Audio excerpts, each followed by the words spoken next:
Trump et la Chine, la guerre commerciale et la recomposition de l'ordre mondial. Le retour de Donald Trump à la Maison-Blanche en janvier 2025 a déclenché une offensive tarifaire sans précédent, avec des droits de douane atteignant 145% sur certaines importations chinoises. Cette politique protectionniste radicale vise officiellement à corriger les déséquilibres commerciaux structurels entre les deux économies, mais ses implications géopolitiques s'étendent bien au-delà de la simple arithmétique douanière. Ses partisans la présentent comme le seul levier capable de contraindre Pékin à renégocier les termes d'un échange jugé fondamentalement inéquitable depuis des décennies. Les critiques soulignent en revanche le risque d'une fragmentation irréversible du commerce mondial et d'une accélération de la dédollarisation des échanges internationaux. Les entreprises américaines intégrées dans les chaînes d'approvisionnement chinoises subissent des perturbations majeures, avec des répercussions immédiates sur leurs coûts de production et leurs marges bénéficiaires. Les consommateurs américains à revenus modestes sont les premiers à en payer le prix, dans un contexte d'inflation déjà persistant. La question de la résilience économique américaine face à ces chocs auto-infligés divise profondément les milieux académiques, politiques et financiers. Certains économistes évoquent le spectre du Smoot-Hawley Act de 1930. Cette loi protectionniste qui avait considérablement aggravé la Grande Dépression. La comparaison reste discutable, mais elle illustre la gravité des risques potentiels que cette stratégie fait peser sur l'économie mondiale. La réponse de Pékin a été à la fois symétrique et asymétrique.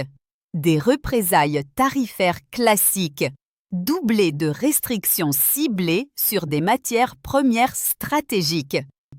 La limitation des exportations de terres rares, de gallium et de germanium constitue une menace directe pour les filières technologiques américaines qui dépendent de ces intrants critiques.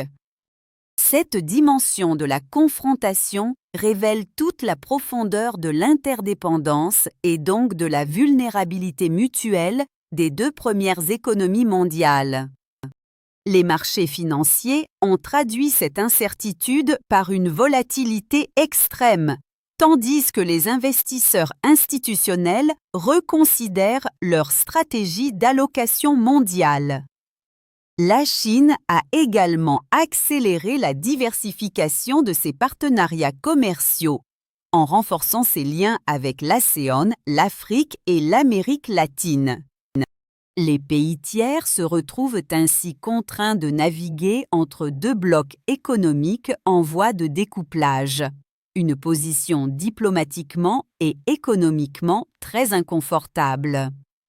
L'Union européenne, en particulier, fait face à une pression croissante pour définir sa place dans cette rivalité hégémonique qui restructure l'économie mondiale.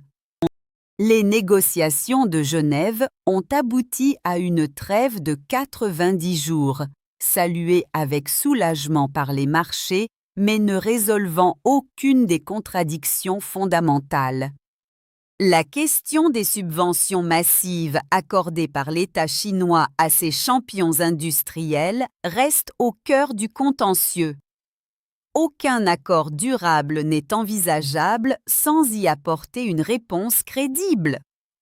La rivalité technologique autour des semi-conducteurs avancés, de l'intelligence artificielle et des réseaux 5G dépasse le cadre commercial pour s'inscrire dans une compétition hégémonique de long terme.